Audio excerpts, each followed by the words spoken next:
comment s'inscrire sur eToro étape par étape? Tout d'abord, nous sommes ici sur la page. N'oublie pas que je te laisse le lien dans la description de la vidéo pour que tu puisses venir t'inscrire. Et une fois ici, tu peux changer la langue si tu le souhaites, car peut-être que tu ne comprends pas très bien l'anglais ou que la page s'est chargée dans une autre langue, tu choisis le français. Ici, la page se chargeait dans la langue choisie. Une fois que nous sommes ici, nous allons commencer à nous inscrire. On clique là où il est écrit « Rejoindre eToro » où il se peut que la page apparaisse différemment et affiche « S'inscrire ». Je vais essayer de te laisser cette page pour que tu puisses y accéder. On clique sur « Rejoindre eToro » où je te laisse le lien du formulaire pour t'inscrire. Une fois ici, nous pouvons commencer l'inscription. D'abord, il nous faut une adresse email, un nom d'utilisateur et un mot de passe. Donc, on commence par entrer une adresse email qui peut être une adresse Gmail, Hotmail ou ce que tu veux, vraiment. On va donc la saisir ici. Je vais mettre une adresse email que j'ai et on la met ici. Voilà. Maintenant, pour le nom d'utilisateur, c'est vraiment ce que tu veux. Ici, il t'en propose un automatiquement en fonction de ton email. Dans mon cas, je vais le mettre comme ceci et il s'affiche ainsi. Maintenant, il faut aussi lui attribuer un mot de passe qui comporte entre 8 et 32 caractères, avec des lettres et des chiffres, des majuscules et des minuscules, ainsi qu'un symbole, que ce soit un dièse ou hashtag comme tu veux l'appeler, un signe peso et un i. Donc, voilà, on peut mettre le mot de passe ici et dans ce cas, il ne me manque plus que ce symbole. Voyons, lequel on met? Par ici. Voilà, c'est bon, c'est fait. Donc, comme tu peux le voir, il t'indique par une coche ce qu'il manque. Nous avons le nombre de caractères, les lettres majuscules et minuscules et le symbole. Ici, on va cocher. J'accepte les termes et conditions et les informations soient utilisées. Selon le pays dans lequel tu te trouves, il va apparaître eToro et eToro Royaume-Uni, eToro Seychelles, eToro. Différents sites, ils sont régulés. Donc, dans ce cas, nous allons accepter les conditions d'eToro Seychelles.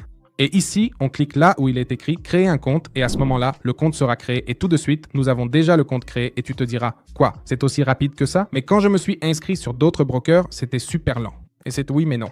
C'est que nous avons déjà créé le compte en soi, nous avons déjà un moyen de nous connecter, mais maintenant, il nous manque ceci. Il faut recueillir des informations pour pouvoir activer complètement notre compte. On clique là où il est écrit « Allons-y » et ici, maintenant, il commence vraiment à nous demander les informations. Alors, quel est notre nom légal? Quel est notre sexe? Quelle est notre date de naissance? Donc, nous allons commencer à remplir cela et nous allons mettre n'importe quel nom en réalité, car ceci est juste un exemple pour toi. Donc, si tu n'as pas de deuxième prénom, tu mets simplement ton nom de famille, par exemple Rodrigo Rodriguez, et ici pour le sexe, on met homme dans ce cas, et pour la date de naissance, tu peux en mettre une quelconque du moment que tu es majeur dans ton pays. Dans la grande majorité de l'Amérique latine, c'est 18 ans. Donc, on met le 24 janvier 1992, par exemple, et on clique sur « Suivant ». Ici, ça commence déjà à charger. Ensuite, il te demande ton adresse et ton pays de résidence. C'est important, mais attends un instant. Ne la mets pas encore. Ce que tu vas faire, c'est ceci. Tu vas aller à ta banque, à ton compte bancaire personnel, tu vas sortir un document officiel de ce compte bancaire et tu vas regarder attentivement quelle est l'adresse qui apparaît comme ton domicile principal. Ou si tu préfères, tu peux aussi chercher une quittance ou une facture de ton opérateur téléphonique ou de n'importe quoi, d'Internet ou autre par exemple, car on va te la demander plus tard, absolument, bien sûr. Mais que se passe-t-il? C'est que l'adresse que nous mettons ici doit correspondre à celle qui apparaît sur la facture ou le document que nous enverrons plus tard. Donc, dans ce cas, nous allons mettre n'importe quelle adresse. Alors, par exemple, Carrera, comme ça. Je vais laisser celle-ci. Et ici, il est indiqué que je dois alors saisir le numéro de portail, entrer ma ville et indiquer le code postal. Donc, bon, ici nous allons mettre comme ça, et pour le numéro, nous allons mettre 25, et pour la ville, dans mon cas, nous mettons Bogota.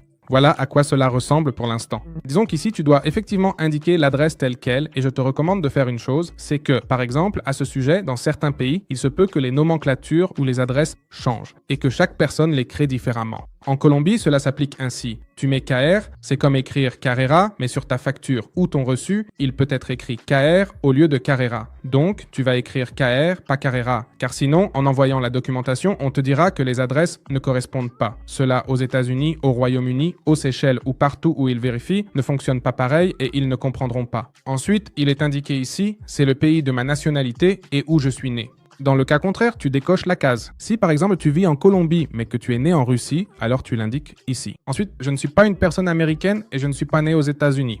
Il est important de cocher cette case et d'être honnête car sinon certains impôts pourraient s'appliquer à toi. Donc dans notre cas, ce n'est pas le cas. On clique sur Suivant. Et ici, il va nous demander notre numéro de passeport. Ceci sert à vérifier notre identité. Nous devons donc entrer le numéro. Je vais mettre n'importe quel numéro ici, honnêtement, juste pour pouvoir cliquer sur Suivant et continuer à te montrer ce qui s'affiche.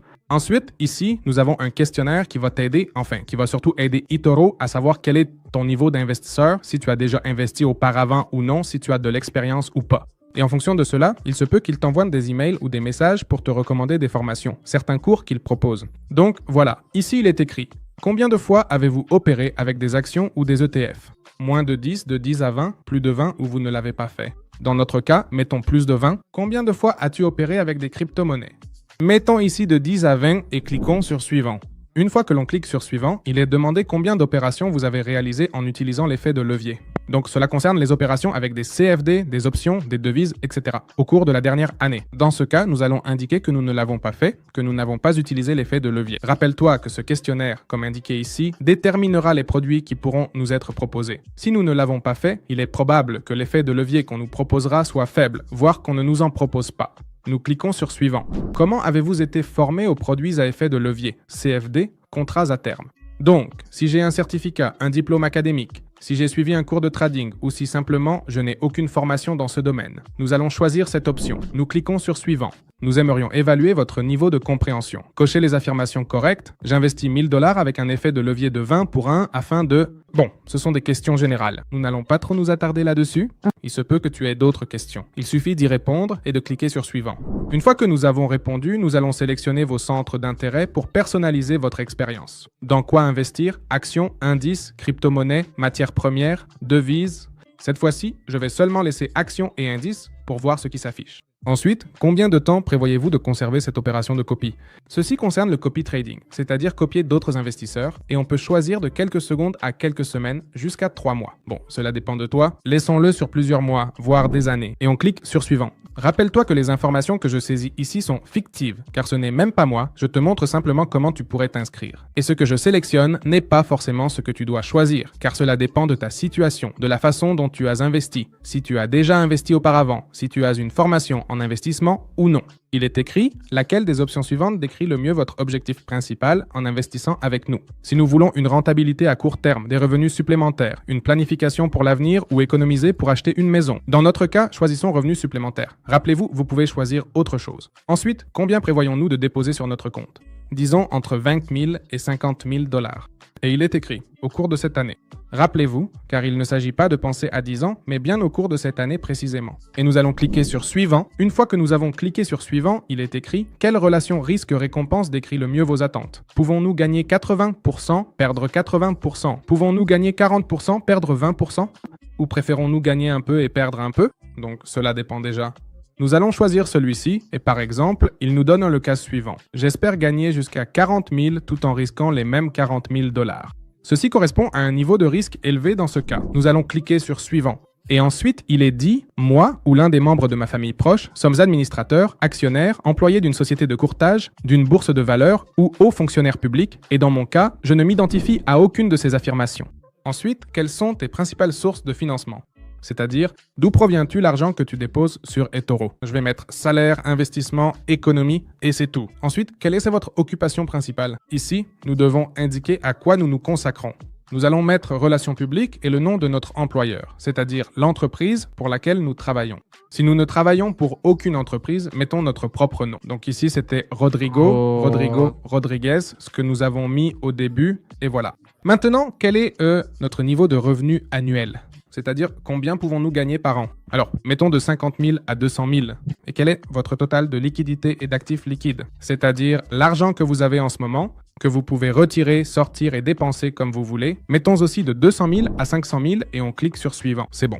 Ici, on a presque terminé et il est écrit « Les CFD ne sont pas appropriés pour vous ». Donc, sur cette base, il est indiqué « En fonction des informations que vous nous avez fournies, il est peu probable que vous compreniez pleinement les risques associés aux produits complexes. Et en tant que tels, les produits CFD proposés sur notre plateforme ne sont pas appropriés pour vous. Nous vous recommandons de bien réfléchir avant de poursuivre un investissement dans ce type de produit. Les CFD sont des instruments complexes et comportent un niveau de risque élevé de perdre de l'argent rapidement en raison de l'effet de levier. Ensuite, si vous décidez de continuer et d'ouvrir un compte chez nous, vous confirmez que vous connaissez et comprenez les risques correspondants. Si, après avoir pris cela en considération, vous souhaitez toujours continuer, nous vous encourageons à ne le faire qu'après vous être familiarisé avec la plateforme virtuelle et avoir consulté le matériel éducatif ainsi que notre déclaration de risque.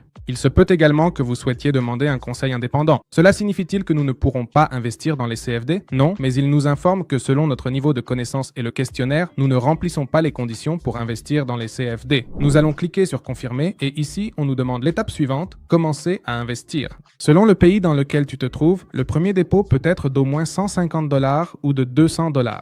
Et à partir du deuxième dépôt, le minimum est généralement de 50 $. C'est-à-dire que pour le premier dépôt, tu dois obligatoirement déposer plus de 200 $. Ensuite, à partir du deuxième, du troisième, du quatrième, du cinquième, à partir de là, tu peux déposer 50 $. Ce sera le minimum. Au moment d'investir, c'est-à-dire au moment de déposer, plusieurs options s'offrent à nous. Premièrement, obtenir une coche de vérification sur eToro, ce qui prouve que nous sommes bien des investisseurs. Ensuite, nous allons supprimer les limitations de dépôt, c'est-à-dire que, comme vous le voyez, ici notre premier dépôt nous permet d'investir 2000 €, mais à partir de là, il ne nous permet pas d'investir davantage si nous ne faisons pas ce premier dépôt. Et ensuite, effectuer des retraits plus rapides. Nous pouvons directement effectuer un dépôt ou aller dans cette section qui dit compléter la vérification, ce que nous allons faire. Et sûrement tu t'es dit, non, mais j'ai déjà terminé cette vérification. Mais en réalité, non. Pourquoi? Parce que si tu fais attention, ici nous avons un pourcentage qui nous indique à quel niveau, disons, de complétion nous en sommes dans ce formulaire. Il nous manque 20%. Les 20% restants correspondent à la dernière étape. Nous allons entrer n'importe quel numéro pour voir s'il ne nous demande pas un code. Je crois qu'il va effectivement nous demander un code. Voyons, regardons.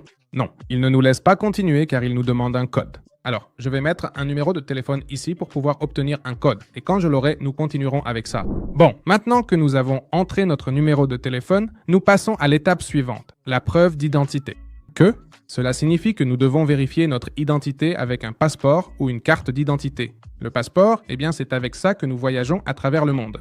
La carte d'identité peut être dans ton pays, par exemple si tu es au Mexique, l'INE ou l'IFE, et au Chili et en Colombie, la cédula, et bon, dans plusieurs pays, on l'appelle aussi cédula ou DNI, le document national d'identité. Tu la télécharges ici et c'est tout.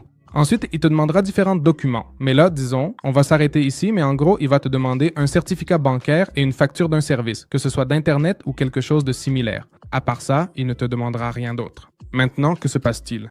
Peut-être que tu envoies ces documents et qu'il continue d'apparaître qu'il manque une vérification et qu'ils vont la vérifier dans quelques jours et il se trouve que le temps passe et ils ne l'ont toujours pas vérifié. Donc, pour accélérer cela, ce que tu peux faire, c'est effectuer un premier dépôt. Je recommande de le faire avec le montant minimum. Plus tard, je publierai une vidéo expliquant comment faire des dépôts sur eToro. Par exemple, fais-le de 200 €, qui est le minimum requis. Une fois que tu auras effectué le dépôt, la vérification de ton compte sera accélérée, car en déposant, ils se rendent compte que tu es bien une vraie personne qui souhaite investir sur eToro. Et une fois que ta vérification est faite, tu pourras alors commencer à déposer davantage, tous tes documents seront vérifiés et tout sera en ordre. Mais bon, en gros, voici tout le processus que tu dois suivre pour t'inscrire sur eToro.